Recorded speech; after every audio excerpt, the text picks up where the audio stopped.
नमस्कार हो। हजारों नाम वालों ने हजार कोटि युगे धारण करनार एवा शाश्वत ब्रह्म स्वरूप ने नमस्कार हो। जेनी नाभि में कमल एवा भगवान विष्णु ने नमस्कार हो।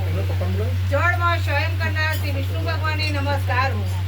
हे केशव हे वासुदेव आपने नमस्कार हो। वासुदेव ની વાસનાથી ત્રણેય રૂપ વાળા અને જે સર્વ પ્રાણી પ્રત્યે નિર્વાણસ્થાન એવા વાસુદેવને આપણે નમસ્કાર हो। हे ब्रह्म स्वरूप અને માં ગૌ બ્રાહ્મણો હિત કરનાર એવા દેવને નમસ્કાર हो। જગતનું હિત કરનાર શ્રી કૃષ્ણ ભગવાનને ગોવિંદ સ્વરૂપે નમસ્કાર हो। જેમ આકાશમાંથી પૃથ્વી પડેલું પાણી સમુદ્રમાં જાય છે તે બધા દેવોને કરેલા નમસ્કાર કેશવ પ્રતિ જાય છે। જેમાં શ્રી હરિનું ભજન પૂજન થાય છે એવા માર્ગ નિષ્ઠુર છે અને શ્રી હરિના ભજન પૂર્વ વિનાનો માર્ગ કુમાર્ગ જણાવો। બધા જ તીર્થોને જાણવા જે પુણ્ય થાય છે તે સર્વ તીર્થો યાત્રામાં જે ફળ મળે છે તે સમગ્ર ફળ દુષ્ટોનો નાશ કરનાર શ્રી વિષ્ણુ ભગવાનની સ્મૃતિ શ્રદ્ધાપૂર્વક કરવાથી મળે છે।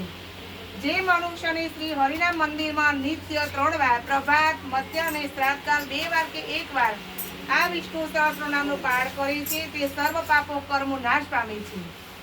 જે મનુષ્ય આ સ્તોત્રનો પાઠ ભાવ ભક્તિથી કરે છે તેના શત્રુઓ વળી જાય છે, તેના પર સર્વ ઉપદ્રવ શાંત રહે છે અને તેના સર્વ પાપો વિનાશ પામે છે। જેમ શ્રદ્ધા ભક્તિ પૂર્વકથી આ સ્તોત્રનું પાલન કર્યું છે, શ્રવણ કે પાઠન કર્યું તે સર્વદાન અપાયું એવું દેવોને રૂડા પ્રકારની પૂજા કરી એમ સમજવું।